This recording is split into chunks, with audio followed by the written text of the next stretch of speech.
My dear friends, settle in while I share something that happened back in September of 1880, out in the Texas Hill Country, where the mesquite grows thick and the wind never truly stops blowing. You know how life can surprise us when we think we've seen everything? Well, this story proves the good Lord works in mysterious ways.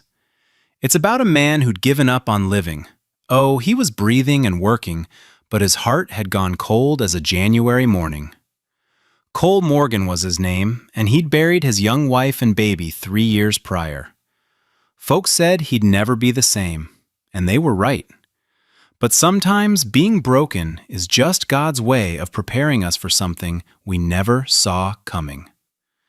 This tale starts on an ordinary Thursday when the September heat could fry an egg on a fence post.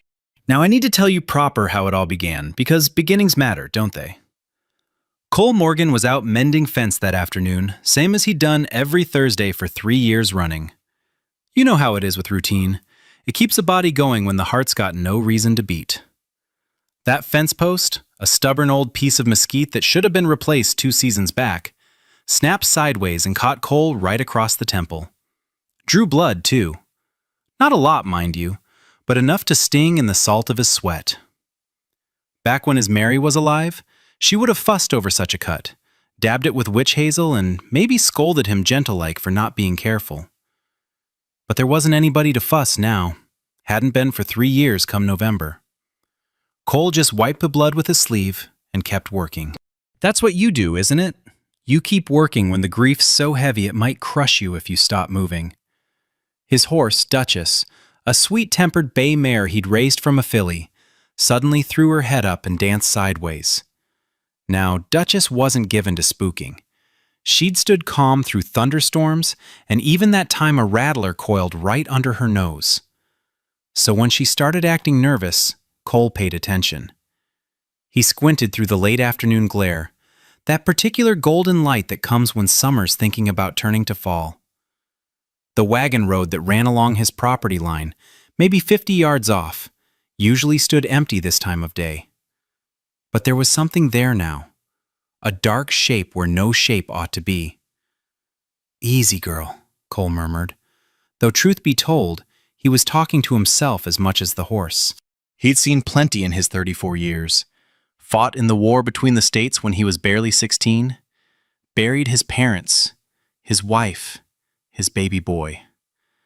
But something about this shape made the hair on his neck stand up, the way it does when a storm's coming, though the sky's still clear. He left his fence-mending tools right there in the dirt and rode closer. The shape didn't move.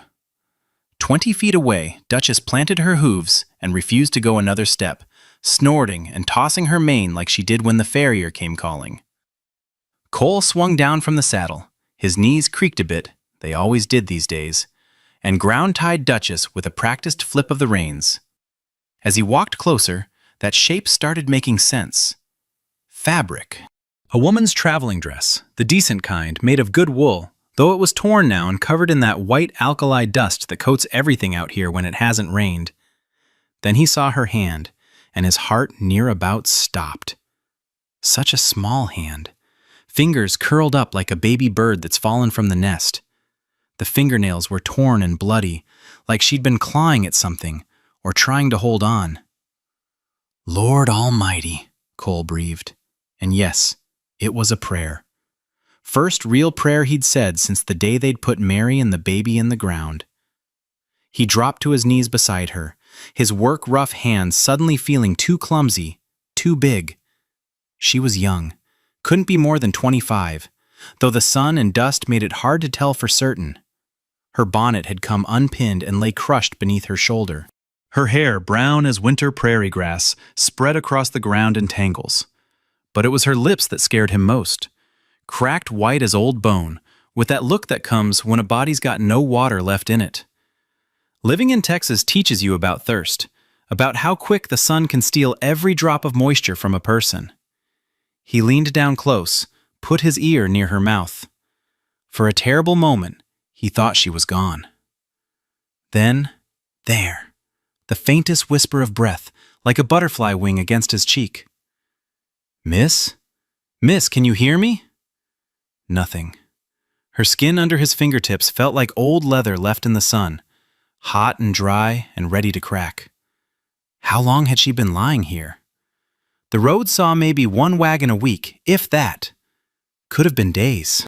Cole looked around, expecting to see an overturned wagon, dead horses, something to explain how a decent woman ended up collapsed on a lonely road. But there was nothing. Just the road stretching empty both ways, the wheel ruts carved deep in the hardpan, and this woman lying there like she'd been dropped from the sky. That's when he saw the paper. It had fallen from her pocket, a piece of newsprint folded and refolded so many times the creases were soft as cloth. Without thinking, he picked it up. The words made his jaw tighten hard enough to crack teeth. Wanted. Respectable woman for matrimony. Established businessman in Thorndale, Texas, seeks wife of good Christian character. Passage paid for suitable candidate. Reply with photograph to Mr. H. Pemberton. A mail-order bride. Cole had heard of such arrangements. Desperate women from back east answering advertisements from lonely men out west. His own cousin in California had sent for a bride that way. But this woman wasn't in Thorndale where she was supposed to be. She was 15 miles from anywhere, left like somebody's unwanted baggage. The understanding of what must have happened hit him like a mule kick to the chest. Some no-account scoundrel had sent for her, taken one look, and then what? Just left her on the road to die? The thought made Cole's hands shake with a rage he hadn't felt since the war. But anger would have to wait. This woman needed help now. He slipped his arms under her shoulders and knees, gentle as lifting a newborn calf. Lord, she weighed nothing. Bird bones, his mother would have said. He could feel her ribs through the fabric of her dress, sharp as fence pickets. When had she last eaten? Getting her up on Duchess took some doing. The horse kept dancing away, not liking the smell of another person's distress. "Stand still, you contrary creature," Cole muttered. "We're saving her, not eating her. Have some Christian charity." Finally, he managed to get her draped across the saddle, then mounted behind her, holding her against his chest with one arm while guiding Duchess with the other. Her head fell back against his shoulder, and he caught a whiff of something under all that dust and sweat. Lavender water. Such a civilized smell in this wild place. It made his throat tight, remembering how Mary used to dab lavender water behind her ears on Sundays. The ride back to his cabin felt like it took years. Every few seconds he checked to make sure she was still breathing, feeling for that faint rise and fall of her chest against his arm. The sun was setting by the time he reached his door, painting everything the color of prairie fire. He kicked the door open, no time for manners, and carried her to his bed. It was the only bed in the place, just a simple iron frame with a cornhusk mattress his mother had made years back. The woman looked impossibly small against that striped ticking, like a child playing dress-up in her mother's clothes. Cole fetched water from the bucket by the stove, found his cleanest bandana, and carefully dripped water onto those cracked lips. At first, nothing. Then her throat moved, just barely, an unconscious swallow. "That's it," he encouraged, though she couldn't hear him. "Take a little more. Come on back to us." As he worked, gently wiping the dust from her face, he found himself really seeing her for the first time. Under all that dirt, she had fair skin with a scatter of freckles across her nose. The kind of freckles his mother used to say were kisses from angels. Her hands, when he cleaned them, showed fresh blisters. She'd been carrying something heavy, probably everything she owned in the world. In her pocket, he found a small cloth purse with exactly 3 cents, a brass button that looked like it came from a man's coat, and a tintype photograph. The image was faded, but he could make out an older couple standing stiff and formal. Her parents, most likely. The woman in the picture had the same determined chin, the same way of holding her head high. Night had fallen proper while he tended to her. He lit the kerosene lamp. The wick needed trimming and it smoked a bit, but it gave enough light. The golden glow made his cabin seem even smaller and shabbier than usual. What was he going to do when she woke up? A single man with an unconscious woman in his bed? It was the kind of situation that ruined reputations. Not that he had much reputation left to ruin, living out here like a hermit. But he couldn't have left her there. No decent man could have ridden past and left her to die alone on that road. His mother had raised him better than that, and Mary would have haunted him for certain if he'd been so heartless. Before we continue, please leave a like and subscribe. Let me know which city you're watching from. Now let's get back to the story. Cole had been dozing in the chair when her fingers moved. Just a twitch at first, like a barn cat's paw in sleep. The movement pulled him forward, sending a sharp pain through his lower back. He'd been sitting there since midnight, and now the rooster was starting to crow outside. The lamp had burned low, oil nearly gone, casting long shadows across the cabin walls. Her eyelids fluttered, then they opened wide. Gray eyes, the color of winter storm clouds rolling in from the north. Those eyes darted around the cabin, quick as a field mouse spotting a hawk. They landed on him and got wider still. She scrambled backward, or tried to. Her arms gave out before she'd moved an inch. Her mouth opened, but all that came out was a sound like wind through dried corn stalks. Her hands grabbed at the mattress, searching for something that wasn't there. Easy now. Cole kept his voice low and steady, the way he'd gentle a spooked calf. He stayed put in the chair, hands flat on his knees where she could see them. You're safe as houses. She tried to speak again. This time he caught one word. Where? My ranch, about 15 miles northeast of Thorndale. He reached slow for the tin cup on the floor beside him, moving like he had all the time in the world. You need to drink something. Her eyes followed his hand. When he held out the cup, she tried to take it, but her hands shook like autumn leaves. Water sloshed onto the quilt, his mother's wedding ring pattern made 40 years back. Let me help. He moved closer, careful not to crowd her. His work-rough fingers brushed hers as he steadied the cup. Her skin felt cold as January creek water, despite the warm night. She drank in desperate gulps until he pulled it away. Slow down now. Too much, too fast will make you sick as a poisoned pup. She sank back against the wall, breathing hard. Her gaze swept the cabin. His mother's yellow rose curtains, the Winchester rifle on pegs by the door, his work clothes hanging from a nail. Then back to him. You found me. Not a question. On the wagon road, you were... He stopped. No need to say how close to gone she'd looked. Her hand went to her dress pocket, patting at it. The movement made her wince. Looking for this? Cole pulled out the folded advertisement. The color drained from her cheeks quick as water from a bucket with a hole in it. He said I wasn't what he ordered. Like I was goods from the Montgomery Ward catalog. Cole set the paper on the bed between them. Outside, Duchess nickered in her stall. There's nobody else here, Cole said. Just me and the horses. She studied his face, and he wondered what she saw. 3 days of stubble, probably. The scar above his left eyebrow from that ornery longhorn. Work clothes that needed washing. I'm Sarah Porter, she said. Cole Morgan. She tried to stand, her legs folded like a newborn foal's. Cole caught her elbow, steadying her until she could sit back down. That brief touch sent unexpected heat up his arm. Outhouse? She whispered, her cheeks going pink as his mother's tea roses. Back door 20 paces straight out. She stood again, slower this time, using the wall for support. Cole moved to help, but she held up a trembling hand. I can manage.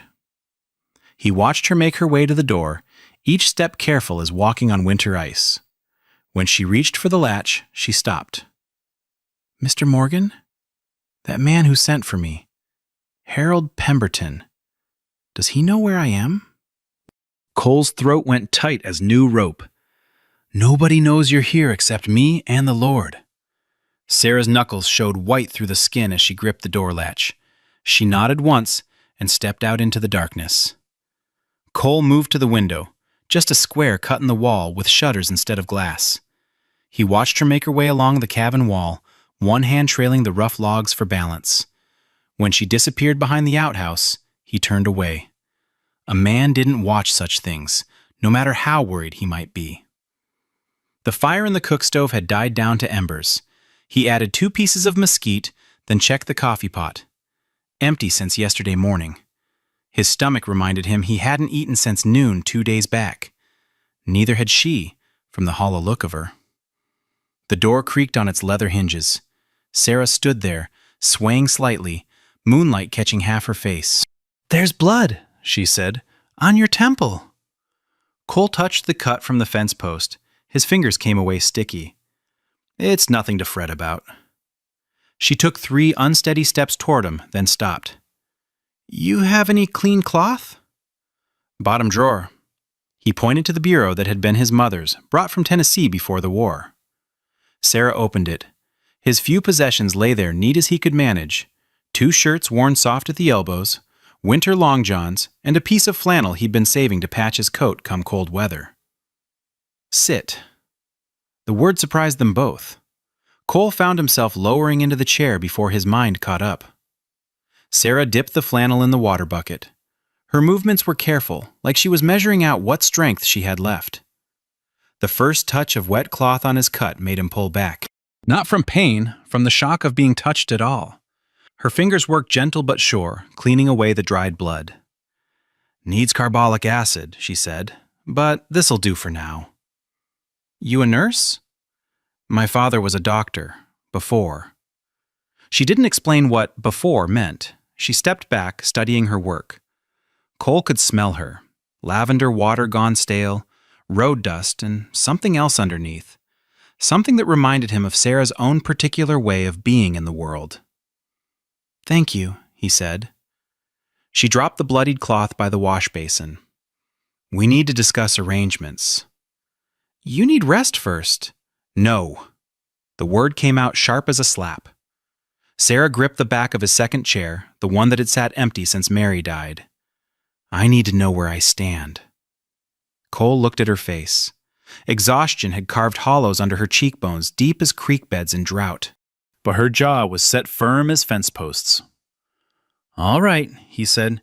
"You can stay until you're well enough to travel. Then I'll take you wherever you need to go." "And in exchange?" "In exchange for nothing. You don't owe me a blessed thing." Sarah's laugh was bitter as quinine. "Every man wants something." "Not every man." She searched his face like she was reading sign on a trail. After a long moment, her shoulders dropped maybe half an inch. "I can't accept charity," she said.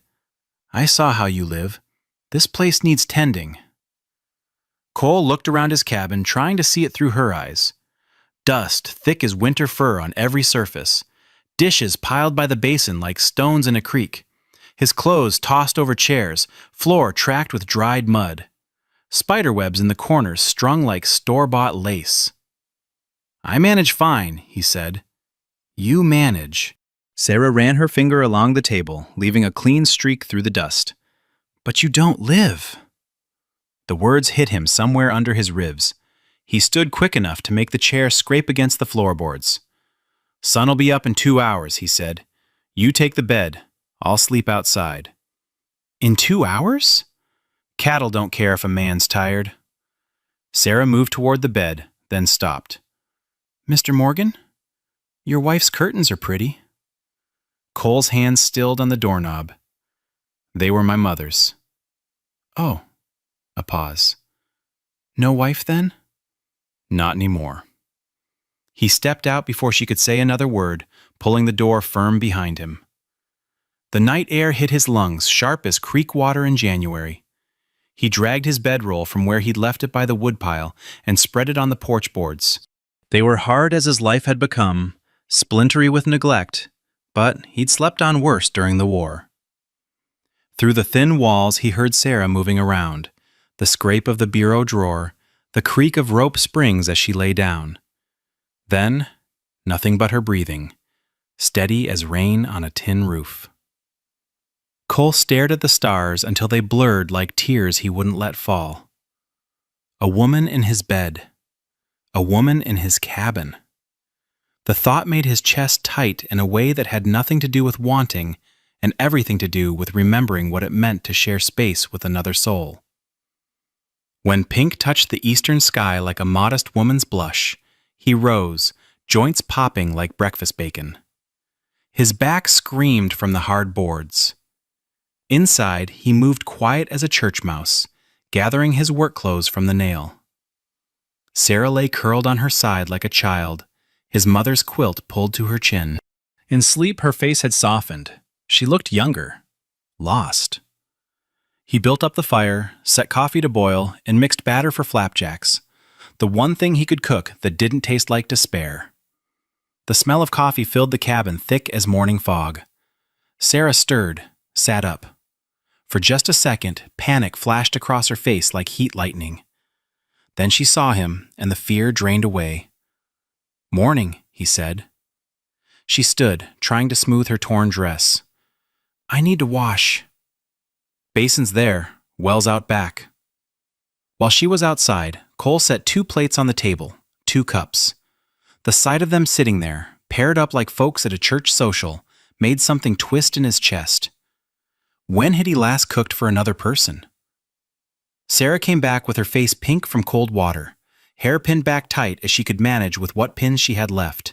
She tried to mend the tear in her dress with threads pulled from the hem, but it still showed. They ate without talking. Sarah cut her flapjacks into pieces small as postage stamps.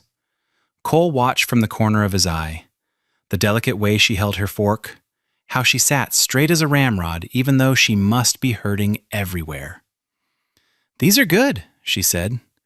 "It's about all I can make that's fit to eat." "Then I'll cook." She set down her fork with a little click. "And clean, and mend, and anything else that needs doing." "You're not strong enough. I'm strong enough." She stood, started gathering the dishes. Her hands shook like leaves, but she didn't stop. "I've been keeping house since I was 12 years old." Cole watched her carry the plates to the basin. She had to stop halfway, gripping the table edge hard enough to turn her knuckles white. "At least let me haul the water," he said. She nodded, just once, like admitting she needed help cost her something dear. They worked together, careful as dancers who'd never touched. Cole hauled water from the well, bucket after bucket. Sarah heated it on the stove. Cole cleared the table. Sarah attacked it with sand and lye soap until the wood grain showed through, clean as fresh split pine. The sun climbed toward noon. Sarah's face had gone gray as wash water, but she wouldn't stop. She was on her knees scrubbing the floor when Cole found her, the brush moving in circles that got smaller and smaller. "That's enough," he said. "Just this corner. Enough." He caught her wrist gentle as he'd handle a bird. Her pulse hammered under his fingers, quick as a rabbit's heart. "You're going to work yourself into the ground." "I have to earn." "You don't have to earn anything." The words came out rougher than he meant. "Not from me." Sarah looked at their joined hands. Cole let go, stepped back like he'd touched something hot. "Rest," he said. "I'll be checking fence." He grabbed his hat and headed for the door. Behind him, Sarah said something too quiet to catch. When he turned back, she was standing by his mother's curtains, running the yellow roses through her fingers. "What kind of woman was she?" Sarah asked. "Your mother?" "Strong," Cole said. "Like you." He left before he could see what his words did to her face, but caught her reflection in the window glass. Her hand pressed to her mouth, shoulders shaking with what might have been tears, or might have been something else entirely. When he returned at sunset, the cabin had transformed. Floors swept clean as Sunday. Dishes stacked neat as hymnals. His clothes folded on the chair, precise as a sergeant's inspection. And on the table, a mason jar filled with prairie roses, their pink petals already drooping in the heat. Sarah sat on the porch step, his mother's curtains spread across her lap, a needle flashing in the dying light. She was mending the moth holes with tiny stitches his mother would have admired. "Found these growing by the well," she said, not looking up from her work. Cole studied the careful way she worked the needle. "Mary used to pick those same roses." Sarah's needle stopped moving. "Your wife?" "Yes." "How long?" 3 years come November." Sarah went back to her stitching. "The grief gets easier to carry, but the loneliness gets heavier. Cole sat beside her on the step, careful to leave space between them wide as a hymnal. The horizon burned orange and purple like a bruise healing slow. "Mr. Morgan?" Sarah said suddenly, her voice tight. "What if he comes looking?" 2 weeks! Cole knew because he'd been marking the days on the barn wall with his pocket knife. 14 neat scratches next to hundreds of others that tracked his years alone. But these new marks felt different. They weren't counting emptiness anymore. The morning had its own dance now. Cole entered the cabin to find coffee already brewing, the blue enamel pot set right where his hand would reach. Sarah stood at the stove, flipping flapjacks with the wooden spatula he'd carved from a mesquite branch. She didn't turn when his boots crossed the threshold, just tilted her head a fraction. Morning acknowledgement, quiet as prayer. He poured 2 cups without thinking about it, set one by her elbow where she liked it. She slid a plate toward him, 3 flapjacks with edges crispy as autumn leaves, the way he'd mentioned once he preferred them. They moved around each other in that small space, never bumping, never touching, like they'd been practicing this dance since creation. "Need supplies," Cole said between bites. The words felt heavy in his mouth. Sarah's fork paused halfway to her lips. "From town? Unless you know somewhere else sells flour and salt pork." She set down her fork, ran her palms along her skirt, the same dress she'd arrived in, now clean and mended with so many tiny stitches it looked like lacework holding it together. "I'll stay here," she said. "Need you to come. Pick out what you need." "I don't need anything." Cole pushed his plate aside, the scrape loud in the morning quiet. "You're wearing the same dress you came in. It's held together with thread and prayers." Pink crept up her neck like sunrise. "It's serviceable. It's falling apart." He stood, grabbed his hat from the peg. "We're going to town. Harriman's opens at 8. Sarah's fingers twisted in her lap, knuckles going white. "People will talk." "People always talk, like crows at sunrise." "It's different for a woman." Cole stopped at the door. Through the window, real glass now, he'd traded 2 days' labor for it last week. He could see Duchess already saddled, the wagon hitched to the draft horses. He'd prepared before dawn, knowing this conversation would come, like knowing rain by the smell of the air. "You're my housekeeper," he said. "Nothing improper about a man bringing his housekeeper to buy supplies." Sarah stood slowly, like her bones might break. "Is that what I am?" The question hung between them like dust motes in morning light. Cole studied the floorboards he'd scrubbed himself yesterday while she slept. "It's what we'll tell them," he said finally. The ride to town stretched 15 miles under a sun already mean at 8 in the morning. Sarah sat beside him on the wagon bench, rigid as a fence post, hands folded in her lap like she was sitting in church. She'd pinned her hair so tight it pulled at her temples. Her bonnet, what was left of it after she'd remade it from scraps, shaded her face. "Storm coming," Cole said, pointing to clouds building up north like purple mountains. Sarah studied them, squinting. "Tonight?" "Tomorrow, maybe. See how they're moving slow, like they're thinking about it? And that green tinge underneath?" "My father used to predict weather. Said farmers knew the sky better than sailors knew the sea." "Was he a farmer too, besides doctoring?" "He was everything at the end. Doctor, farmer, carpenter, gravedigger." Her voice dropped to barely nothing. "Whatever paid." Until nothing paid anymore. The town appeared first as a smudge against the horizon, then shapes, then buildings proper. Thorndale. 3 blocks of false-fronted stores trying to look bigger than they were, a church with a steeple that tilted like a drunk on Saturday night, houses scattered around like dice thrown careless. Population, 847, according to the sign nobody believed. Heads turned as their wagon rolled down Main Street. Mrs. Patterson stood on the hotel porch, shading her eyes with her hand. Tom Baker outside the saloon stopped sweeping mid-stroke, broom suspended. The banker's wife, Mrs. Clement, halted right in the middle of the boardwalk like she'd been turned to salt. Cole pulled up outside Harriman's Mercantile. The horses snorted and stamped, stirring dust. He climbed down, reached up to help Sarah, his hands at her waist for just a second. She weighed nothing. Bird bones and determination held together by will alone. The store was dim after the bright street, smelling of pickle brine and leather and coal oil and 100 other things that meant civilization. Mr. Harriman looked up from his ledger, spectacles sliding down his nose like they always did. "Cole, been a while." "Frank."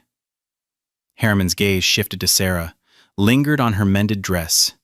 His eyes narrowed just a touch. "Help you folks?" "Need the usual," Cole said, "plus some dress goods." Sarah moved toward the fabric bolts stacked along the wall like a library of colors. Her fingers traced the cottons. Brown, black, gray. Practical colors that wouldn't show dirt or wear. Her hand hesitated over a bolt of blue calico, tiny yellow flowers printed on sky-colored cloth that reminded Cole of spring mornings. "That one," Cole said. "It's too dear." Cole checked the price tag pinned to the bolt. 3 cents a yard. We'll take 12 yards. 12? Sarah turned to face him. "That's enough for 2 dresses." "Then make 2. Mrs. Harriman emerged from the back room like smoke from a chimney, thin and dark and smelling of judgment. She was a woman whose mouth had forgotten how to smile, if it ever knew. Her gaze scraped over Sarah like a wire brush, taking in the careful patches, the worn hem, the places where the fabric had worn thin as hope. "I don't believe we've been introduced," she said, though she wasn't looking at Sarah. She was looking at Cole like he'd brought something unclean into her store. "Miss Porter," Cole said. "My housekeeper." "Housekeeper." Mrs. Harriman tasted the word like she was testing for poison. "How convenient." Sarah's spine went straight as a measuring stick. "Yes, ma'am. Mr. Morgan has been kind enough to offer employment after my circumstances changed." "Circumstances?" The word dripped suspicion, thick as molasses. Cole stepped between them, close enough to smell Mrs. Harriman's lavender toilet water fighting with the pickle barrel. "Frank, add these to my account." He grabbed items without really looking. Thread, needles, 2 spools of ribbon, 1 blue to match the calico, 1 yellow bright as butter. "Ribbon?" Sarah whispered.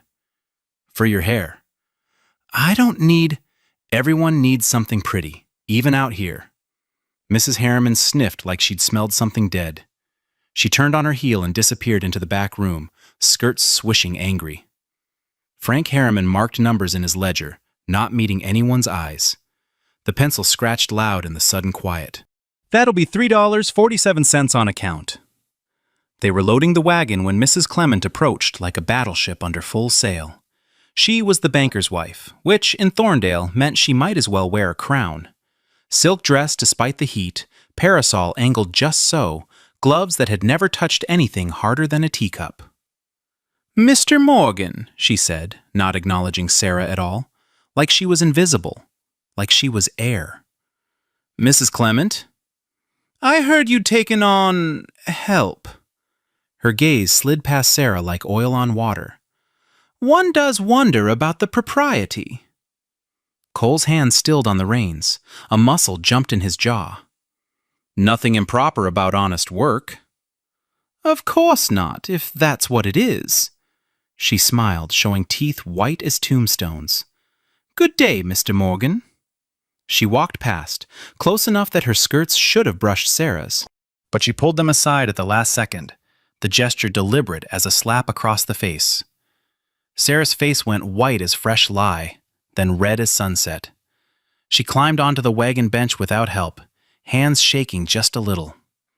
The ride home stretched longer than the ride out. Sarah sat silent as stone. Cole wanted to say something, didn't know what.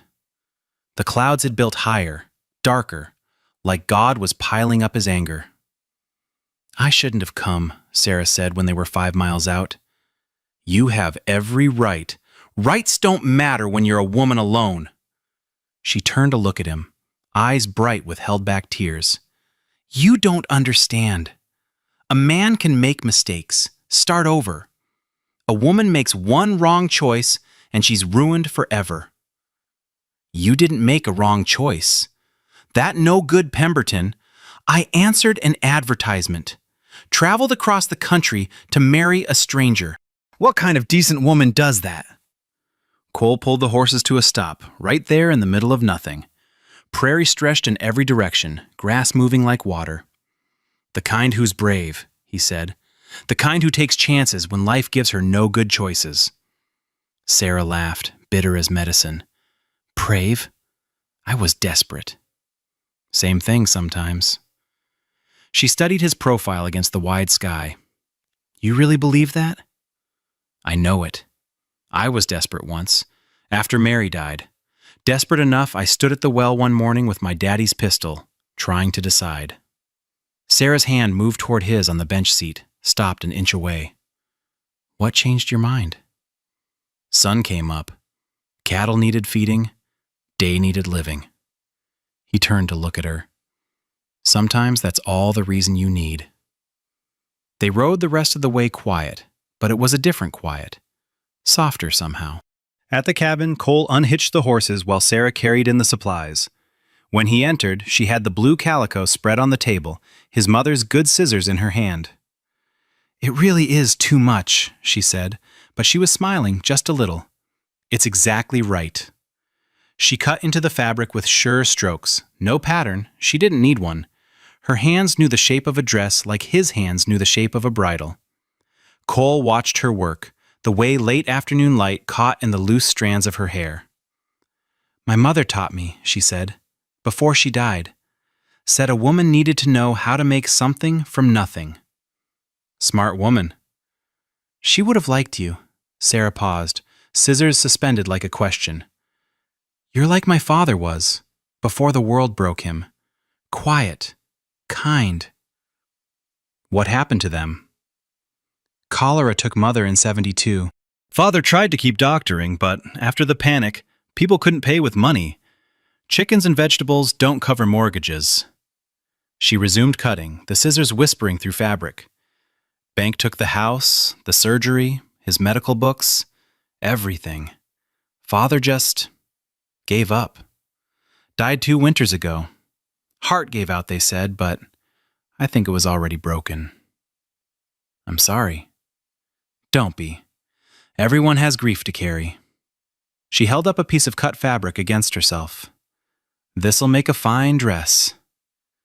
Evening came on slow as honey. They sat on the porch watching the storm build up north. Lightning flickered in the distance, too far for thunder. Sarah had changed into one of Cole's shirts while her dress dried on the line. It hung to her knees, sleeves rolled up 6 times, making her look smaller than she was. Tell me about her, Sarah said suddenly. Mary. Cole's chest tightened like a fist. What do you want to know? How you met? Church social. She was 17, I was 20. Prettiest girl in 3 counties. Her father owned the next ranch over. He paused, remembering. We married a year later. Were you happy? We were learning each other. Like figuring out a new horse's temperament. Then she got pregnant and... He stopped. Couldn't push the words past the rock in his throat. Sarah's hand moved toward his on the porch board, stopped just shy of touching. The baby? Died with her. A son. Would have been 3 this past spring. They sat in silence thick as the storm air. The wind picked up, making Sarah's dress on the line snap like a flag. She stood, walked to the porch edge, held her hand out to catch the first fat raindrops. I haven't felt rain in months, she said, and there was wonder in her voice, like a child's. Sarah, Cole said, and something in his voice made her turn. What? He looked at her standing there, his too big shirt, her hair coming loose from its pins, rain dotting her face like tears. That woman, Mrs. Clement. She knew your name. You never told her your name. The morning Sarah collapsed, she'd been hanging wash on the line Cole had strung between 2 mesquite posts. He found her crumpled beside the basket of wet sheets, one arm stretched toward a pillowcase that had blown free and caught on a prickly pear. Her body lay twisted in the red dirt, face turned sideways, a strand of hair stuck to her cheek with what looked like... No, it was sweat. Too much sweat for the cool morning that still held yesterday's rain. Cole dropped the hammer he'd been carrying. He'd been fixing the chicken coop that a coyote had worried at. The tool hit a rock with a clang that sent the chickens squawking. He crossed the yard, boots slipping on the wet ground, and fell to his knees beside her. His hand went to her forehead. Fire. Burning hot like a stove lid left too long on the coals. Sarah? Nothing. Her breath came in short gasps that didn't seem to fill her lungs proper. He slipped his arms under her knees and shoulders, lifted. She was lighter than the week before. Had she been eating? He'd seen her push food around her plate, take bites small as a sparrow's, but had he seen her actually swallow? Inside the cabin, he laid her on the bed. The blue calico dress she'd finished just yesterday was soaked through. She muttered something, words that tumbled over each other like creek rocks. Her hands plucked at the quilt, fingers searching for something that wasn't there. Prairie fever. He'd seen it take folks before. The heat, the wind that never stopped, the grass that went on forever. Sometimes it just broke into people like water through a dam, made them burn up from the inside out. Cole grabbed the water bucket, the cleanest cloth he could find, a dish towel Sarah had hemmed just last week. He dipped and wrung and pressed the cool fabric to her forehead. Sarah's eyes flew open, pupils so big her gray eyes looked black. "Papa?" Her voice came out cracked as old leather. "Papa, the house is on fire!" "No fire. You're safe." Cole kept his voice low and steady, the way he'd heard his mother talk to him when he'd had scarlet fever as a boy. She tried to sit up. Cole pressed her back down, gentle but firm. His hand on her shoulder felt the heat radiating through the calico. Rest now. "Have to save Mother's books, the piano, the roses by the door." Tears leaked from the corners of her eyes, running into her hair. "Please, Papa, don't let them take everything." Cole's throat closed up tight. He kept the cloth moving, forehead, cheeks, neck. Her skin burned through the fabric like she had a coal fire inside her. "Everything's safe," he said. "Just rest."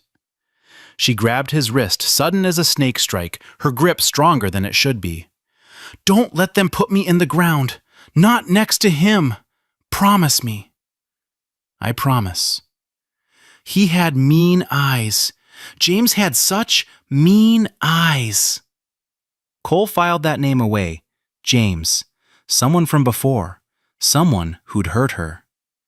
Her grip loosened and she sank back, eyes rolling back until just the whites showed. The fever raged through that first day like wildfire through dry grass. Cole worked steady, fresh water from the well, cold as he could get it. He made willow bark tea the way his mother had taught him, though Sarah fought him when he tried to get it between her lips. Most of it ran down her chin, staining the pillow. Her dress was plastered to her body with sweat. He needed to get her into something dry, but, Lord help him, he couldn't. Not proper, not right. But proper wouldn't keep her alive. Cole found his cleanest shirt, the one he saved for Sundays if he ever went to church anymore. He turned his back, talked loud about nothing while he wrestled her out of the wet dress and into the dry shirt. His hands shook the whole time, and not from the effort. Even with his eyes averted, even trying not to think about it, the intimacy of it sat on him like a weight. Night came and the fever climbed higher. Sarah thrashed in the bed, throwing off blankets, then shivering so hard her teeth chattered. She called for people Cole didn't know. A woman named Catherine who might have been a sister. Someone called James, the mean-eyed one, Cole figured. Once she sat bolt upright and said, clear as Sunday morning, "The roses are dying. Someone needs to water the roses." Then she collapsed back like her strings had been cut. Cole pulled his chair close to the bed. His back ached from leaning over, wringing out cloth after cloth. His hands were raw from the constant water. But he didn't stop. Couldn't stop. "Mary took 3 days," he said to the unconscious woman. Sarah's face was flushed, red as sunset, hair stuck to her head with sweat. 3 days of fever before... He stopped, dipped the cloth again. "But you're stronger than she was. You're too stubborn to die. Too much fight in you." Sarah's hand found his in the darkness. Her fingers were small as a child's, burning hot. but they held on like he was the only solid thing in a world gone liquid. She pulled his hand to her cheek, held it there. "Don't leave," she whispered, though her eyes stayed closed. "I'm not going anywhere." "Everyone leaves. Papa left. Mother left. Even the roses left." "Not me. I'm too stubborn too." She almost smiled at that, just a tiny lift at the corner of her mouth. "You hum pretty when you think I'm sleeping." Cole's face heated. He hadn't realized he'd been humming. Old hymns his mother used to sing while she worked. "Sleep now. Sing something, anything." So he sang, low and rough, Rock of Ages and Amazing Grace, and other half-remembered hymns until his throat was raw and Sarah's breathing had steadied some. The second day was worse. Sarah stopped sweating entirely. Her lips went white as alkali dust. When Cole tried to give her water, it just dribbled out the corners of her mouth. Her breathing got ragged, with spaces between that lasted too long, made Cole lean forward to check if she was still with him. He found himself praying. Not formal prayers, he'd forgotten those, but bargaining with the Almighty. "Take the cattle, take the ranch, take whatever you want, just not her, not when I just found her." Strange to pray so hard for a woman he'd known less than a month. But the cabin already felt different with her in it. Her neat stitches holding his world together, her humming while she worked. The way she'd made the place feel less like a tomb and more like a home. Afternoon of the second day, something shifted. Sarah's skin went from burning dry to soaking wet in the space of a heartbeat. Sweat poured off her like she was standing in rain. Cole changed the bedding while she lay limp as wet washing, too weak to help or hinder. When he'd gotten her back in bed, in another of his shirts, this one already soaked through, her eyes opened. Clear this time. Present. "You look terrible," she said, voice barely a whisper. Cole rubbed his face. 3 days of stubble scraped his palm. His shirt was stained with sweat and willow bark tea. "You look alive." "How long?" 2 days, 2 nights.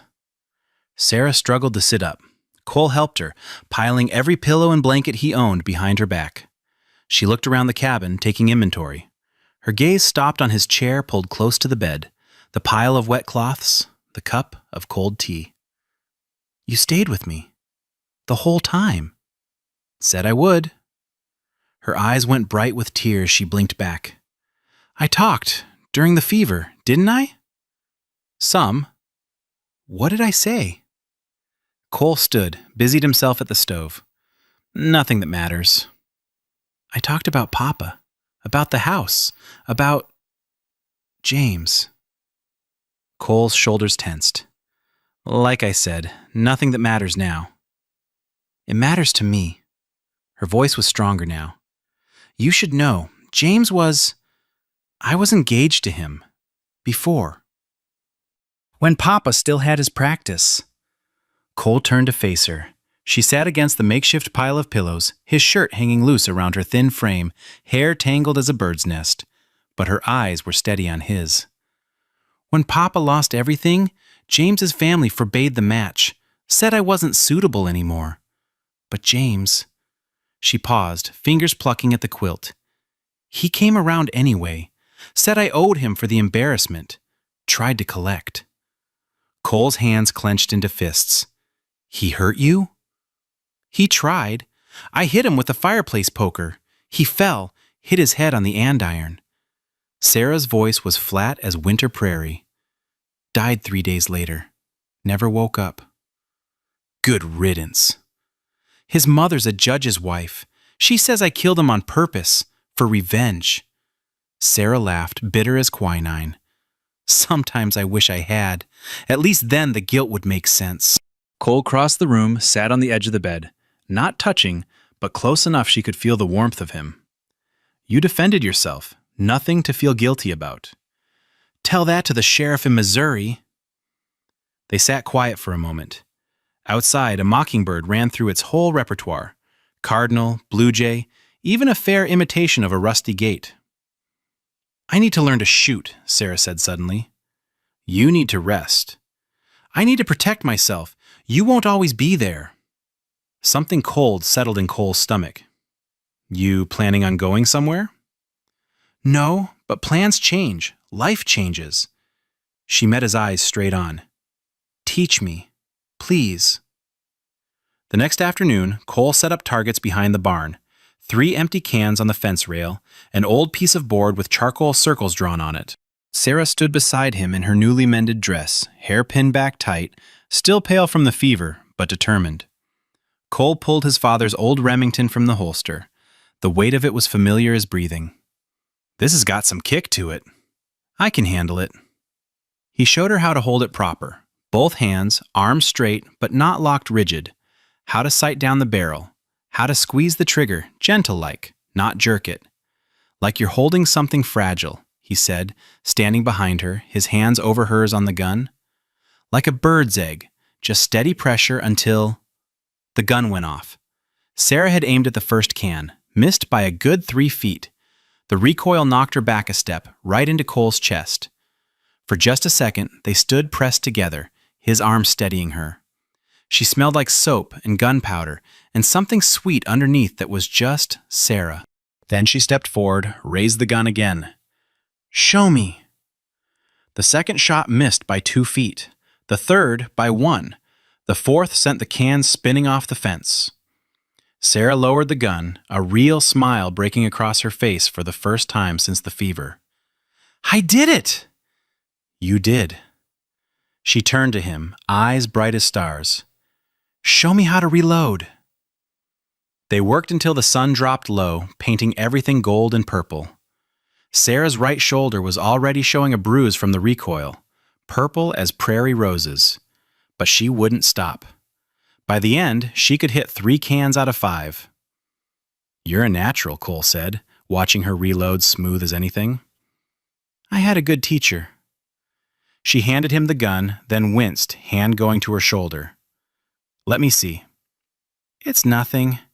Let me see. She turned, unbuttoned the top 2 buttons of her dress, pulled the fabric aside to show her shoulder. The bruise was darker than he'd thought, spreading like spilled ink. Without thinking, Cole touched it, gentle as he could, fingers barely grazing the skin. Sarah went very still, not pulling away, just waiting. Cole jerked his hand back like he'd touched a hot stove. Need some liniment on that. In a minute, Sarah walked to the corner where her carpet bag sat, the one she'd brought from Missouri. She knelt, worked the clasps that were stiff with disuse. I want to show you something. Inside, wrapped in oilcloth careful as gold, was a thick book. She opened it on the table. Pressed flowers, page after page of them. Violets, roses, daisies, something white and delicate Cole didn't recognize. Each one labeled in careful handwriting. Springfield, Illinois, May 1874. Mother's Garden, Cincinnati, Ohio, June 1875. Behind the boarding house. Independence, Missouri, August 1880. Before the journey. I saved them, Sarah said, from places that mattered. She turned to a blank page near the back, reached into her pocket, and pulled out one of the prairie roses from the jar on the table. It had dried perfectly, petals still pink as dawn. She pressed it onto the page, wrote carefully, Cole's Ranch, Texas, September 1880, after the fever.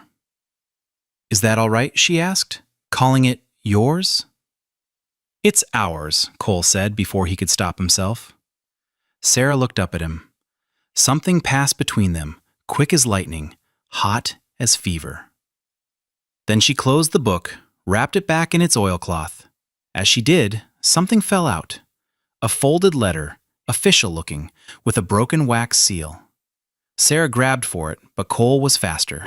He saw the letterhead before she snatched it away. Pemberton and Associates, attorneys at law. Sarah? She held the letter against her chest like a shield. It came before I left Missouri. What does it say? Sarah's fingers tightened on the paper until it crackled. He owns me. Legally. The contract I signed says I'm bound to marry him or repay the debt. With interest. A horse whinnied outside, then another. Not Cole's horses. He knew their voices like he knew his own heartbeat. Cole's hand went to the Remington at his hip. Sarah's fingers dug into his arm hard enough to leave marks. "Don't," she whispered. Boots on the porch, heavy and deliberate. Then a knock that rattled the door in its frame. "Morgan, got mail for you. Registered letter." Cole recognized the voice. Sam Pritchard, the postmaster from town. But Sam didn't ride 15 miles to deliver regular mail. Cole moved Sarah behind him and opened the door part way. Sam stood there looking uncomfortable as a cat in a thunderstorm, shifting his weight from foot to foot. His horse was lathered with sweat, sides heaving. Behind him sat another rider Cole didn't recognize. Young fellow with city clothes dusty from the road. "Sam," Cole said. "Cole?"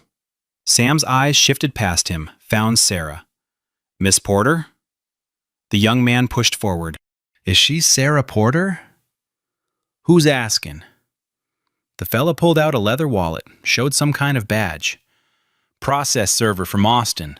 Got legal documents requiring her signature." Sarah stepped out from behind Cole. Her chin went up the way it did when she was scared, but wouldn't show it. "I'm Sarah Porter." The process server handed her a thick envelope sealed with red wax. "You've been served, ma'am. You've got 30 days to respond." He turned on his heel, mounted his horse, and rode off without another word. Sam lingered, twisting his hat in his hands. "I'm sorry, Cole. They made me bring them out here. Said it was official business." "It's all right, Sam." "No, it ain't." Sam looked at Sarah. "You be careful, miss. That Pemberton fellow's been in town, throwing money around, asking questions." After Sam left, they stood in the doorway staring at that envelope like it might bite. The red wax seal caught the late afternoon sun, looking like dried blood. "We should read it," Sarah said, but her voice was thin as paper. They sat at the table. Cole lit the kerosene lamp even though there was still daylight. Somehow, it felt like the kind of thing that needed proper light. Sarah broke the seal with shaking fingers, unfolded 3 pages of cramped, legal writing. Cole read over her shoulder, trying to make sense of all the whereas and party of the first part language. But the meaning came clear enough. Harold Pemberton, Esquire, demands immediate payment of $47.50 for passage from Independence, Missouri to Thorndale, Texas, plus $20 for breach of promise, plus $10 for emotional distress and damage to reputation. Total due, $77.50. Failure to pay within 30 days will result in legal action, including, but not limited to, debtor's prison. "Debtor's prison," Sarah whispered. "They still have those in Texas?" Cole's hands clenched so tight his knuckles went white as fresh-washed sheets. The table edge pressed into his palms hard enough to leave marks. "He can't do this." "He's doing it." Cole grabbed the letter, read it again. The words swam in front of his eyes like minnows in muddy water. Emotional distress. The man who'd left Sarah to die on the road was claiming emotional distress. The paper crumpled in Cole's fist before he knew he was doing it. "That son of a..." "Don't." Sarah's voice was steady now, like all the fear had burned out of her. "Getting angry won't help." "How can you be calm about this?" "Because I've been waiting for it. Ever since I woke up in your bed that first morning, I've been waiting for the world to come collecting." She smoothed out the crumpled letter with careful fingers. "I should have told you about the contract." "What contract?" Sarah went to her carpet bag, pulled out another paper. This one was worn soft from handling. "I signed it before I left Missouri. Standard mail-order bride contract. It says..." She swallowed hard. "It says I agree to submit to the authority of my intended husband in all matters, that I'll fulfill all duties of a wife, and if the arrangement doesn't proceed, I'm liable for all costs incurred." Cole read the contract. His stomach turned at the language. It read more like a bill of sale for livestock than a marriage agreement. "This is..." Legal, binding, enforceable. Sarah's laugh was bitter as black coffee. I was desperate. Papa had just died. I had no money, no family, nowhere to go. And James's mother was spreading stories, saying I'd murdered her son. When I saw Pemberton's advertisement, it seemed like salvation. She walked to the window, stared out at the empty prairie. I borrowed against Mother's cameo brooch to pay for stage fare. It was her mother's before her, the only valuable thing we had left. The pawnbroker gave me $15 for it, enough for a ticket and a little extra for food.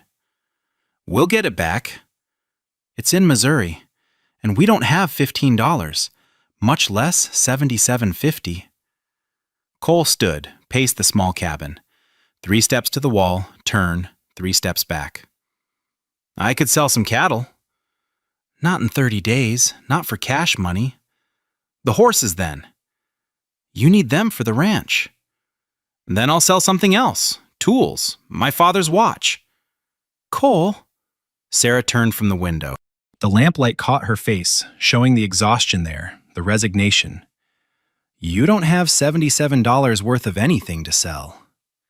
She was right. Cole knew she was right. Everything he owned was tied up in the land and the cattle. Cash money was scarce as rain in August. There's another way, he said suddenly. What way? Marry me. The words fell into the silence like stones into still water. Sarah's mouth opened, closed, opened again. What did you say? Marry me. Legal, married. A wife's pre-marriage debts become the husband's responsibility, but only if he consents. I don't consent. That voids the contract. You can't. That's not... Sarah sank into a chair like her legs had given out. You can't marry someone to solve a legal problem. Why not? People marry for land, for money, for connecting families. This isn't any different. It's completely different. Cole sat across from her, leaned forward. Listen, it's practical. You need protection from Pemberton. I need... He stopped. What? What do you need? Cole looked around the cabin. At the curtains Sarah had mended, the floors she'd scrubbed, the wildflowers in the jar that she replaced every few days. The whole place looked alive in a way it hadn't in 3 years. I need help with the ranch, he said finally. You were managing before. No, I was dying before. Slow, maybe, but dying all the same. He met her eyes. You brought something back to this place. Something I'd forgotten was missing. Sarah's hand crept across the table, stopped just short of his. Cole, marriage is... It's permanent, sacred. You can't just... It wouldn't be a real marriage. I mean, we'd be legally married, but we'd go on like we are now. You in the bed, me on the porch. Nothing would change, except Pemberton couldn't touch you. And if you meet someone, want a real marriage someday? That already happened. Mary was my chance at that. I'm not looking for another.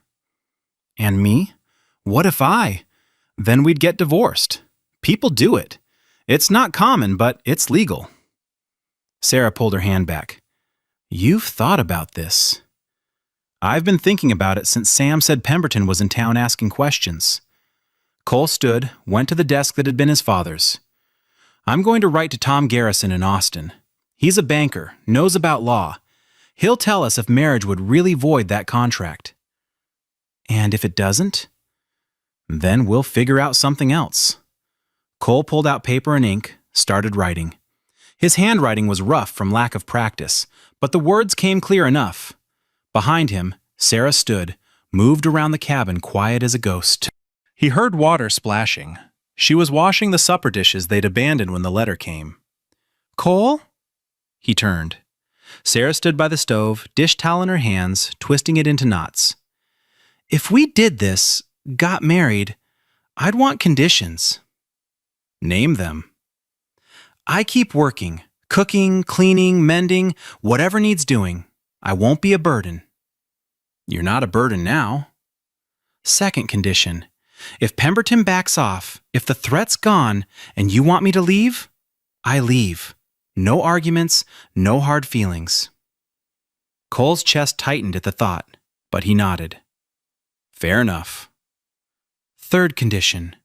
Sarah set down the towel, crossed to where he sat. We tell people the truth, that it's a business arrangement. I won't have folks thinking I trapped you or that we what? Color rose in her cheeks. That we're doing anything improper. Sarah. Cole stood close enough to smell the lavender water she'd taken to wearing again. Married folks sharing a house isn't improper.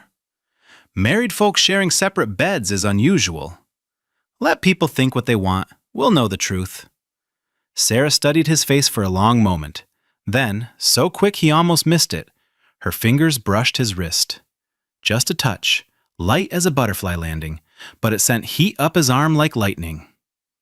All right, she said. If Mr. Garrison says it'll work, I'll marry you. Cole sealed the letter, hot wax dripping red as blood. Tomorrow he'd ride to town, send it on the stage to Austin. With luck, they'd have an answer in 2 weeks. That left 2 more weeks to get married before Pemberton's deadline. If it would work. If the marriage would void the contract. If. Sarah, Cole said as she headed for bed. That judge's wife in Missouri, the one saying you killed her son. What if she sends the law after you? Sarah paused in the doorway, silhouetted against the darkness. Then I guess you'll be married to a fugitive. She disappeared into the shadows. Cole sat at the table, staring at the sealed letter. In 2 weeks, he might be married again. To a woman he'd known barely a month. A woman with secrets and sadness and a smile that made his chest tight. Outside a horse whinnied, then another. Not his horses. Cole grabbed the Remington, moved to the window. 3 riders were coming up the road, moving slow and deliberate in the moonlight. He couldn't make out faces, but something about the way they sat their horses, like men looking for trouble, made his skin prickle. The lead rider had something white in his hand. As they got closer, Cole could see what it was. Another envelope. Another red wax seal. Sarah, he called softly, we've got company. And I don't think they're here for coffee. The riders stopped just outside the circle of lamplight spilling from the cabin windows. Cole could see them now. Sheriff Thompson from town, his badge catching moonlight, and 2 other men. One was Harold Pemberton, sitting his hired horse like a sack of grain, city clothes dusty from the ride. The other was a stranger, thick-set with a face like spoiled meat. Cole stepped onto the porch, Remington loose in his holster, but visible.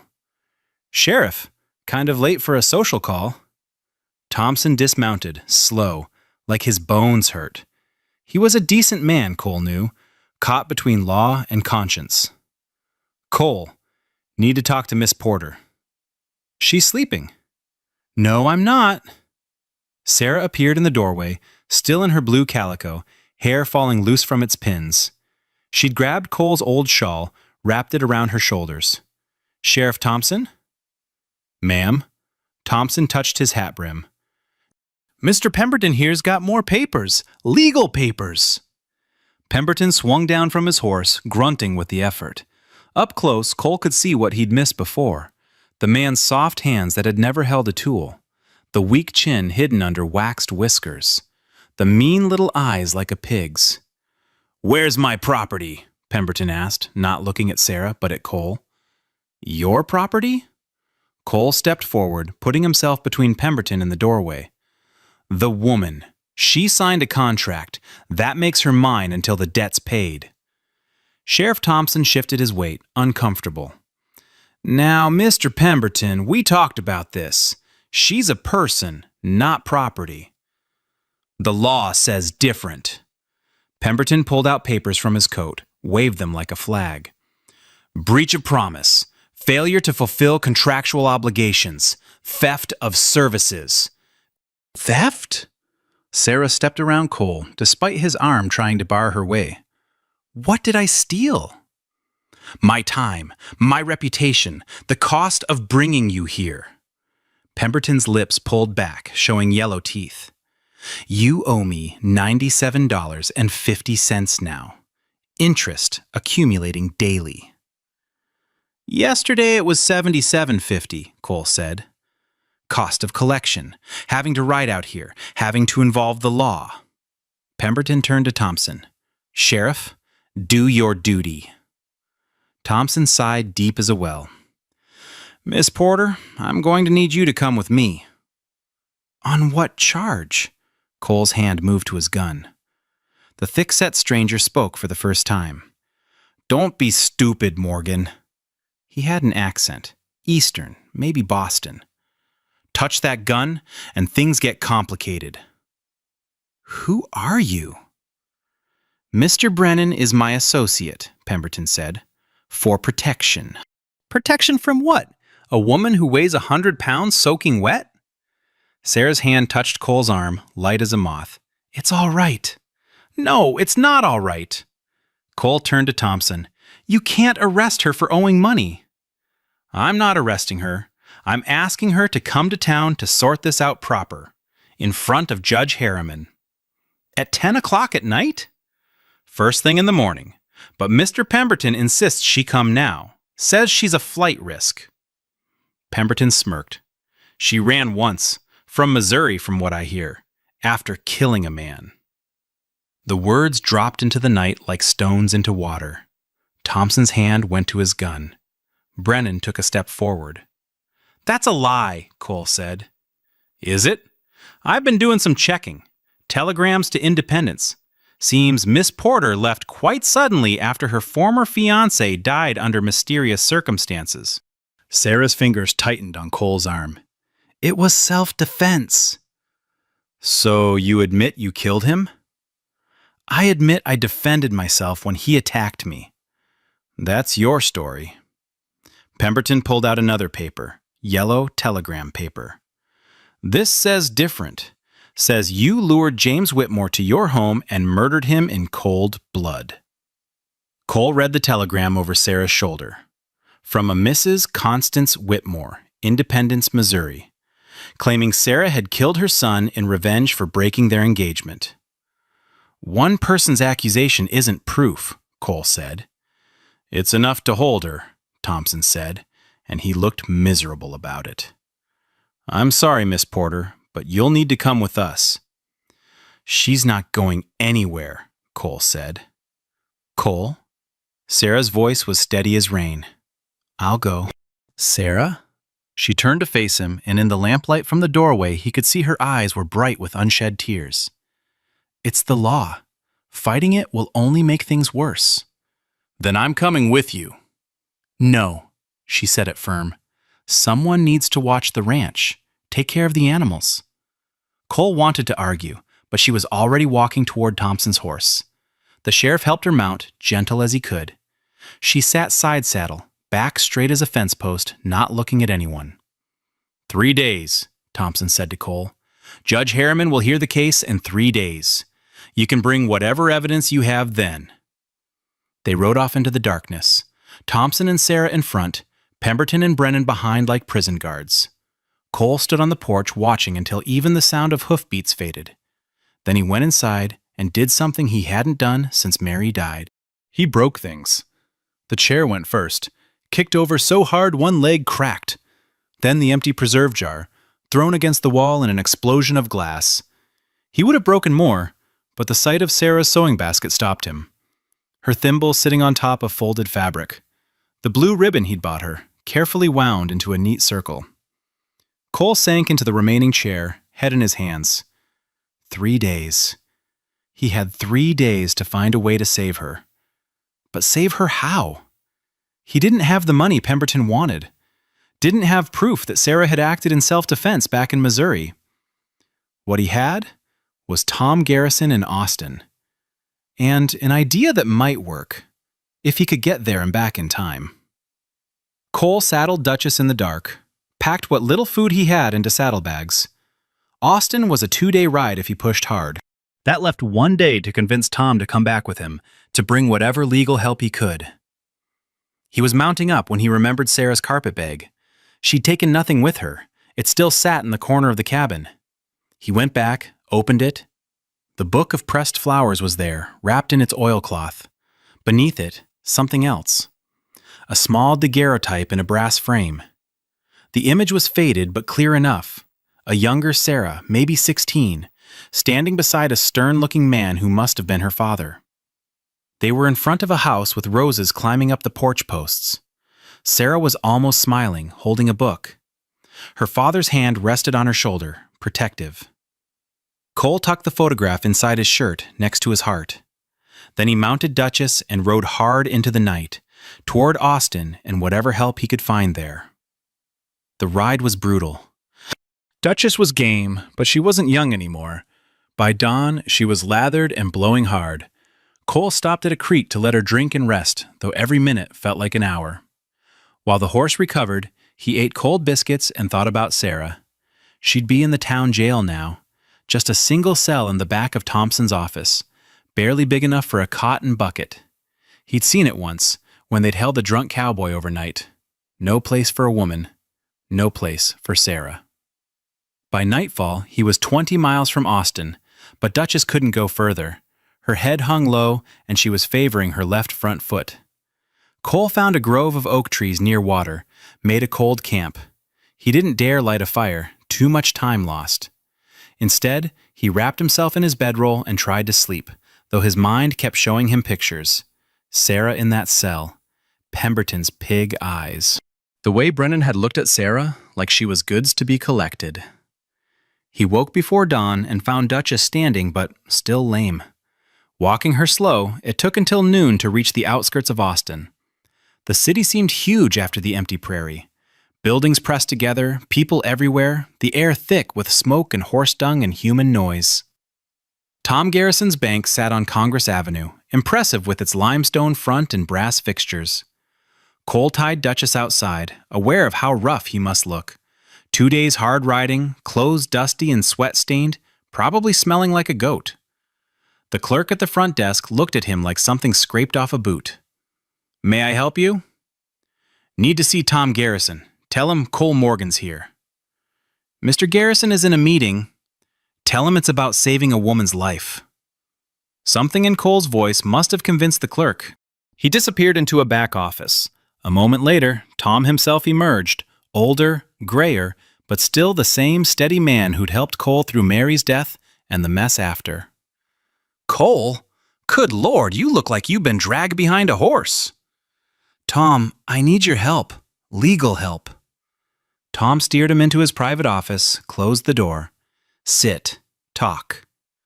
Cole told it all. Finding Sarah, Pemberton's claims, the marriage idea, the arrest. Tom listened without interrupting, fingers steepled under his chin. "This contract she signed," Tom said finally. "You have it?" "Back at the ranch." "The breach of promise claim might stand up in court, but if you married her, would it work?" Tom pulled down a law book, flipped through pages. "Here, Texas statute on spousal debt. A husband is not liable for his wife's pre-marriage debts unless he expressly consents in writing. And so if we married, Pemberton would have no claim on her. But Cole, you'd have to marry her before the judge rules on the current case. And it would have to be legal. Witnesses, documentation, everything proper." "Can you come back with me? Represent her?" Tom was already standing, reaching for his coat. "I'll do better than that. Judge Matthews owes me a favor. He's a circuit judge with authority over your county. If we can get him to come with us..." "You'd do that?" "Cole, you saved my son's life when he had that riding accident. This doesn't begin to repay that debt." Within an hour, they were ready. Tom on his horse, Judge Matthews, a thin, severe-looking man with kind eyes, on his, and Cole on a fresh mount Tom had arranged. Duchess would rest at the livery until Cole could fetch her. They rode through the night, stopping only to rest the horses. Cole's mind kept going to Sarah. Had she eaten? Did she have water? Was she scared? Dawn was breaking as they reached Thorndale's outskirts. The town was already stirring. Smoke from chimneys, roosters crowing, the blacksmith's hammer ringing. They rode straight to the sheriff's office. Thompson was at his desk, looking like he hadn't slept. He stood when they entered. Cole, Mr. Garrison, Judge Matthews? Sheriff, the judge said, I understand you're holding a woman on questionable charges. Mr. Pemberton insisted. Where is she? Thompson led them to the back. The cell door was open. Inside, Sarah sat on the narrow cot, still in her blue calico dress, now wrinkled and dirty. Her hair hung loose around her shoulders. She'd been crying. Cole could tell by the salt tracks on her cheeks, but her eyes were dry now. When she saw Cole, something broke in her face. She stood, crossed to the bars. You shouldn't have come. Of course I came. I left you a note. Did you find it? What note? Sarah's face went white. I left a note on the pillow with the ribbon. Cole shook his head. There was no note. But She stopped. Understanding dawned in her eyes. Pemberton. He must have taken it when they brought me here. What did the note say? Tom asked. Sarah looked at Cole, and her eyes filled with fresh tears. It said I was leaving, that I couldn't let him lose his ranch because of me, that I was going to Mexico. She was trying to run? Judge Matthews asked, studying Sarah through the bars. She was trying to save me, Cole said, from losing the ranch, from Pemberton. Tom Garrison pulled out papers from his leather case. Sheriff Thompson, we need to convene a hearing. Now. It's set for day after tomorrow. Now. Judge Matthews' voice carried the weight of Austin authority. This woman is being held on hearsay and spite. I won't have it. Thompson looked relieved. I'll send word. 1 hour. At the courthouse. Sarah gripped the bars. Cole, you don't understand. Pemberton has witnesses. People who'll say we've been living in sin. Mrs. Harriman saw me in your shirt that morning. Others saw us together in town. Let them talk. Cole reached through the bars, covered her cold fingers with his. Tom has a plan. Within the hour, the courthouse was packed. Word traveled fast in the small town, faster when it involved scandal.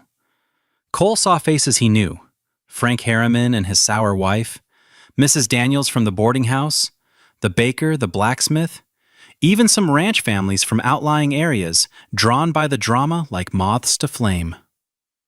Pemberton sat at a table up front, his man Brennan beside him, looking satisfied as cream-fed cats.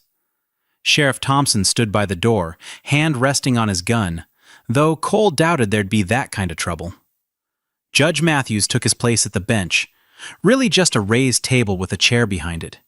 He had to borrow Thompson's gavel. This is an informal hearing, Matthews began, to determine the validity of Mr. Pemberton's claims against Miss Sarah Porter. She's a murderess! Pemberton stood, face already red. I have proof! Sit down, Mr. Pemberton. You'll have your turn. Tom Garrison stood. Your Honor, we'd like to present evidence that Mr. Pemberton's claims are not only false, but fraudulent. Objection! Pemberton squeaked. You can't object. You're not a lawyer. Judge Matthews looked tired already. Mr. Garrison, proceed. Tom pulled out the telegram from Mrs. Whitmore. This accusation of murder comes from a woman 3 states away who wasn't present at the incident. We have a witness who was. The courthouse door opened. Everyone turned. An elderly woman entered, travel-dusty, leaning on a cane. She looked like she'd ridden hard to get here. I'm Martha Whitmore, she announced to the room. James Whitmore's aunt. Sarah gasped. Cole had to steady her as her knees buckled. I got Mr. Garrison's telegram 2 days ago, the old woman continued, making her way forward. Took the first stage I could catch. You came to support your nephew's memory? Pemberton asked eagerly. Mrs. Whitmore turned to him, and her eyes were sharp as glass. I came to tell the truth. My nephew was a brute and a drunk. His mother, my sister-in-law, refuses to admit it, but everyone in Independence knew. She faced the judge. James went to Miss Porter's home uninvited, drunk, and attempted to force himself on her. She defended herself with a fireplace poker. He fell, hit his head, and died 3 days later. It was self-defense, pure and simple. You can't prove that, Pemberton sputtered. I can. Mrs. Whitmore pulled out a letter. This is from Dr. Samuel Morrison, who treated James. He states clearly that James reeked of whiskey and had scratches on his face consistent with a woman fighting him off. Judge Matthews read the letter, nodded. This puts the murder accusation to rest. Now, about the debt. She owes me $97.50. Pemberton stood again. She signed a contract.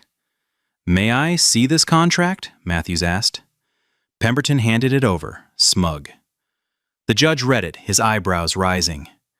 This is unusual. It reads more like a bill of sale than a marriage agreement. It's legal, Pemberton insisted. Legal, perhaps. Enforceable is another matter. Matthews turned to Sarah. Miss Porter, did you receive what was promised? Transport to Texas, introduction to Mr. Pemberton, opportunity for marriage? Sarah stood, Cole's hand at her elbow. I received transport. I met Mr. Pemberton. He took one look at me and said I wasn't what he ordered. Then he left me on the road 15 miles from town with no water, no food, no shelter. Murmurs rippled through the crowd. That's her word against mine, Pemberton said. Not just hers. Mrs. Daniels stood up in the gallery. I saw her when Cole brought her to town that first day, half dead from heat and thirst. What kind of man does that? A man who was defrauded. Pemberton's face was purple now. She sent a photograph that was years old. She misrepresented herself. Did the advertisement specify age requirements for the photograph? Judge Matthews asked. Pemberton's mouth opened, closed. I thought not. Mr. Pemberton, you contracted for a bride. One was delivered. You rejected her. That voids your contract. But the money! Mr. Pemberton, Tom Garrison stood again. Let's discuss money. Specifically, the $30,000 you owe to creditors in Massachusetts. The courthouse went silent. Pemberton's face drained white as flour. Tom pulled out papers. I telegraphed Boston. You're wanted for fraud, Mr. Pemberton. Fleeing creditors, writing bad checks, selling property you didn't own. That's different. Business reverses. It's fraud.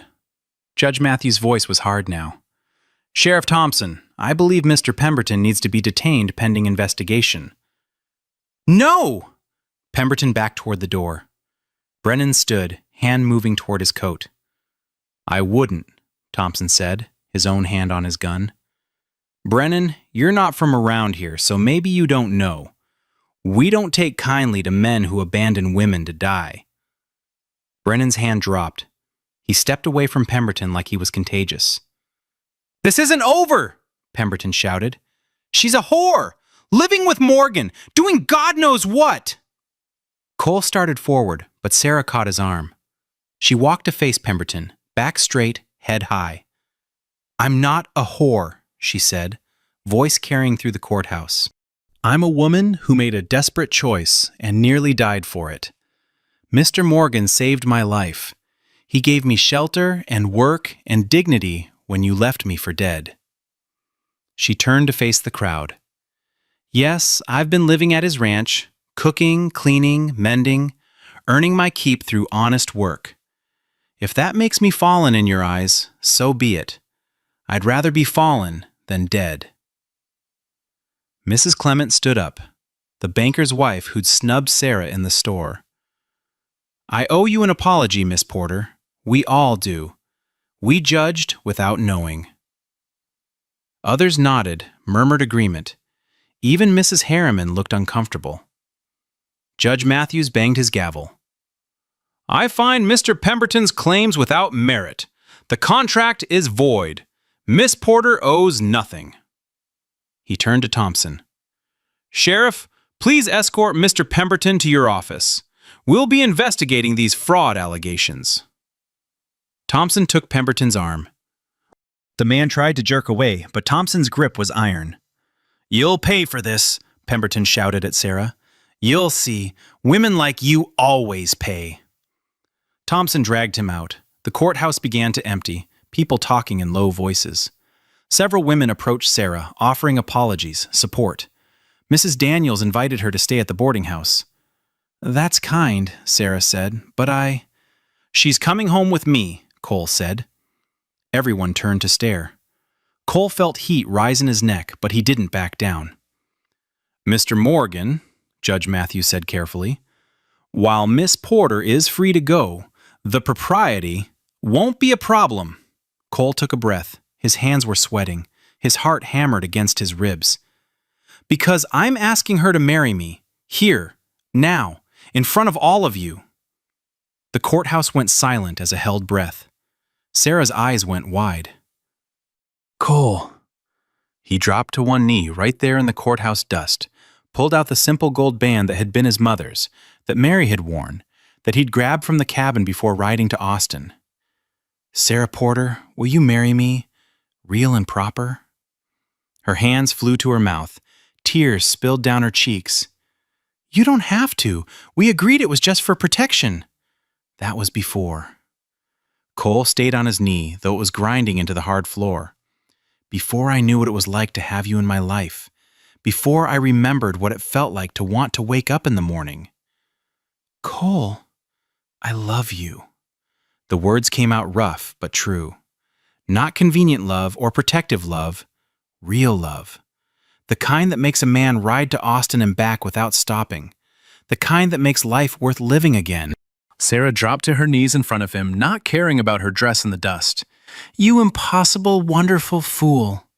"Is that a yes?" "Yes," she laughed through her tears. "Yes, I'll marry you." The courthouse erupted in cheers. Cole slipped the ring onto her finger. It fit perfect this time, like it had been waiting for her. Then he kissed her, right there in front of everyone, not caring who saw or what they thought. When they pulled apart, Judge Matthews was smiling. "Well then, seems we'll be having a wedding. Circuit preacher's due through town tomorrow." "Tomorrow," Cole agreed, standing and pulling Sarah up with him. They walked out of the courthouse together into afternoon sun that felt like blessing. People congratulated them, even Mrs. Harriman managing a tight smile. Tom Garrison shook Cole's hand, said he'd stay for the wedding.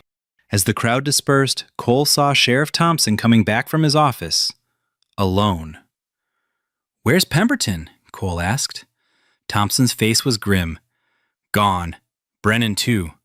Must have slipped out the back while I was getting the cell keys." Sarah's hand tightened in Cole's. "He'll come back." "Maybe, but that's tomorrow's worry." Thompson touched his hat. "Congratulations, both of you." As they walked toward Cole's wagon, Sarah stopped. "Cole, look!" There, nailed to a post, was a notice. Fresh ink, barely dry. "Wanted. Harold Pemberton, alias Harrison Peters, alias Henry Palmer. Fraud, theft, abandonment. $500 reward." But it wasn't the wanted poster that made Sarah gasp. It was what was pinned beneath it. A note in Pemberton's handwriting. "This isn't over. What's mine stays mine." 3 weeks had passed since Pemberton disappeared into the Texas night like smoke. Sarah stood in the Daniels' spare room while 4 women worked around her, their hands quick and sure. Mrs. Daniels knelt at her feet, pinning the hem of Sarah's mother's wedding dress, retrieved from her carpet bag and altered to fit. The cream silk had yellowed with age, but Mrs. Patterson had soaked it in bluing until it gleamed like fresh milk. "Stop fidgeting," Mrs. Daniels said through the pins in her mouth. "I'm trying." Sarah's hands wouldn't stop shaking. She pressed them flat against her stomach. Mrs. Patterson worked on Sarah's hair, weaving it into a crown braid. Each pin pulled at her scalp, sharp little reminders that this was real. Even Mrs. Clement was there, threading white ribbon through the neckline, her fingers gentle as she worked. Mrs. Garrett stood at the window, keeping watch. "He's pacing again, back and forth behind the church like he's wearing a track in the ground." Sarah's stomach fluttered. "The preacher?" "Arrived an hour ago. He's inside with Cole, probably trying to keep him from running. Running?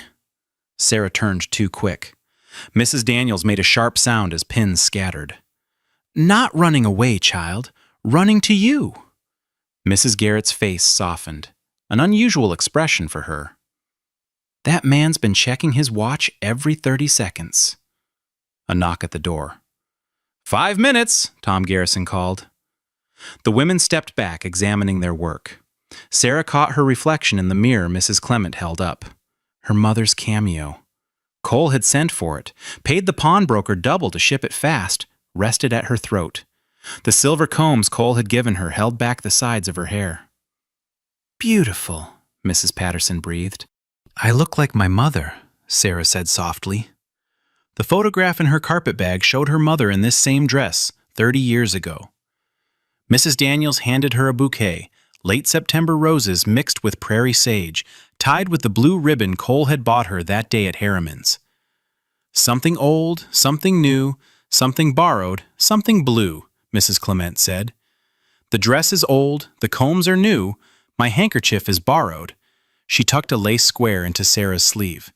And the ribbon's blue. Sarah's eyes burned. These women who'd shunned her just weeks ago now surrounded her like sisters. Why are you all being so kind? Mrs. Garrett spoke first, gruff as always. We were wrong. About you, about Cole. That man was dying alone out there, and we all saw it, but didn't know how to help. You saved him, Mrs. Daniels added, gave him reason to live again. He saved me first. That's how the best marriages work, Mrs. Clement said, taking turns saving each other. The church bell rang, 3 clear notes carrying across the town. Time. Sarah walked from the boarding house to the church, the women flanking her like guards. The whole town had gathered, more people than she'd ever seen in Thorndale. Ranch families had ridden in from miles away. Cowboys stood in their cleanest shirts. Children perched on their fathers' shoulders. They decorated the church, or tried to. Mesquite branches heavy with yellow flowers filled mason jars on every surface. Someone had strung white ribbon from the rafters. The windows were open, letting in September air that smelled of coming rain. Cole stood at the altar with the circuit preacher. When he saw her, his whole body went still. He wore a black coat she'd never seen, probably borrowed from Tom. A white shirt, pressed sharp. His good boots shined until they gleamed. His hair was slicked back with water, but one strand had already escaped, falling across his forehead. Sarah walked toward him, her mother's dress whispering against the floor. The crowd stood as she passed. Someone had scattered rose petals down the aisle. Mrs. Daniels' girls, probably. They crushed under her feet, releasing their scent. When she reached Cole, he held out his hand. His palm was damp, calloused from work.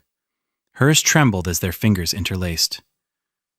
You came, he whispered. Where else would I go? The preacher cleared his throat.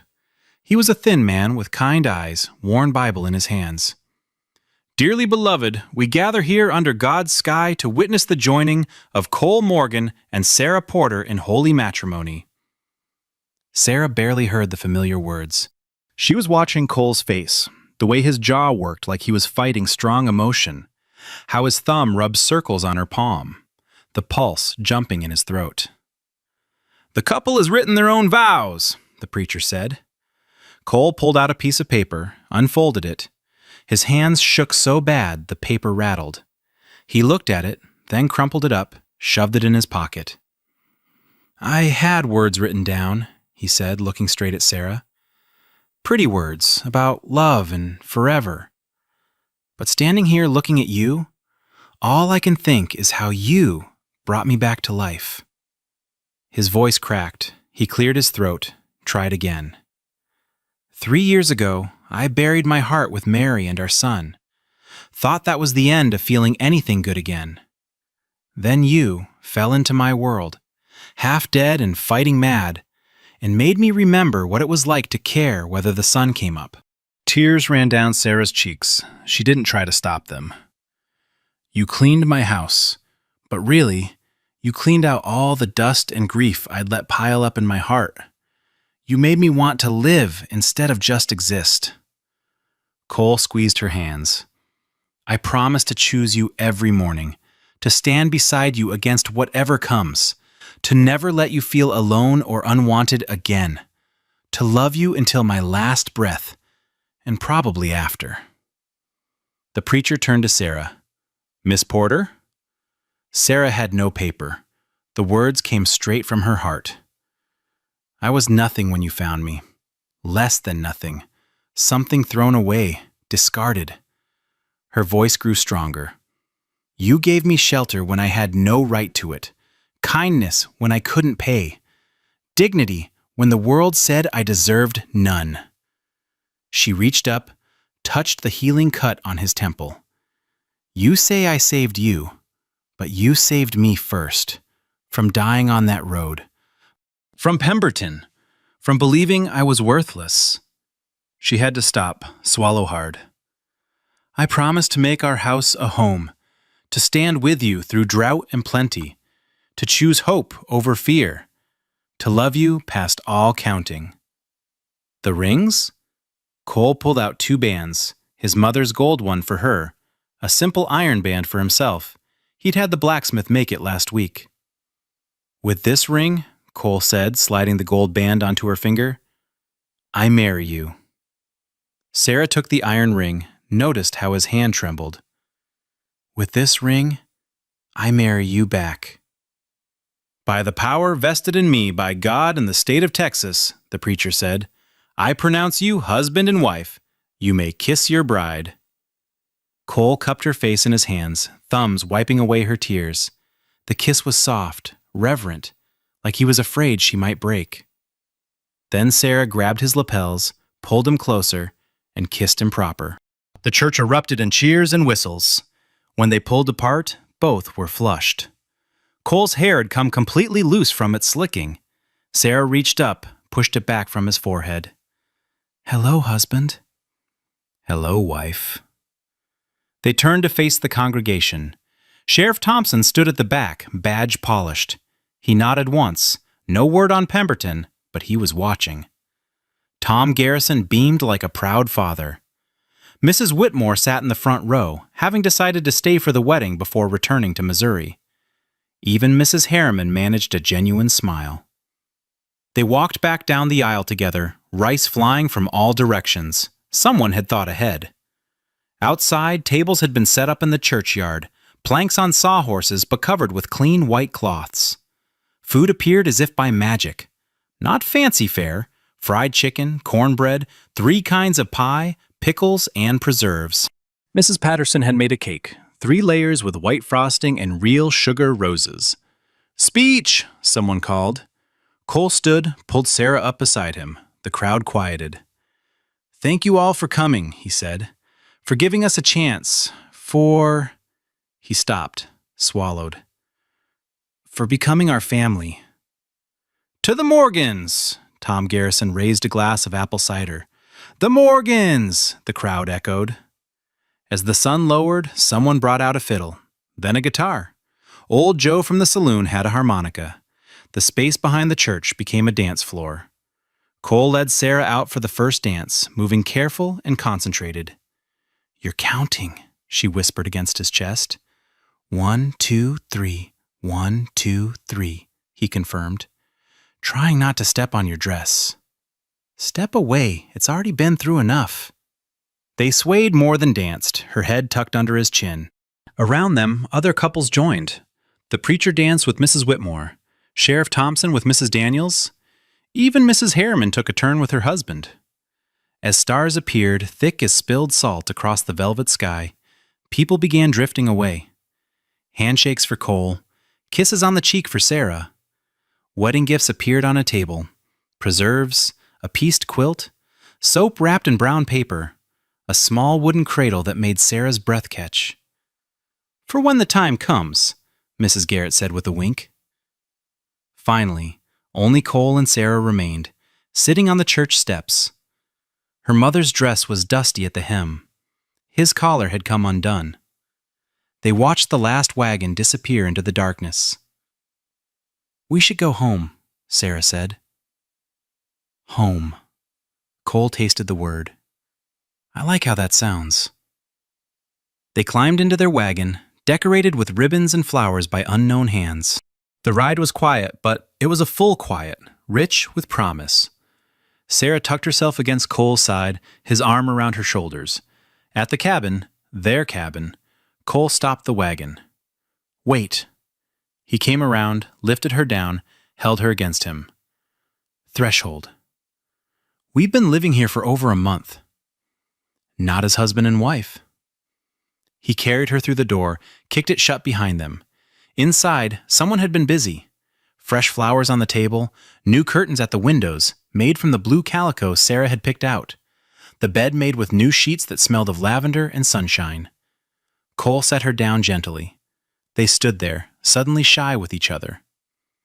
I'll tend the horses, Cole said. Sarah caught his hand. They can wait. She reached up, started working the buttons of his shirt. Her fingers were steady now. Cole's breath caught.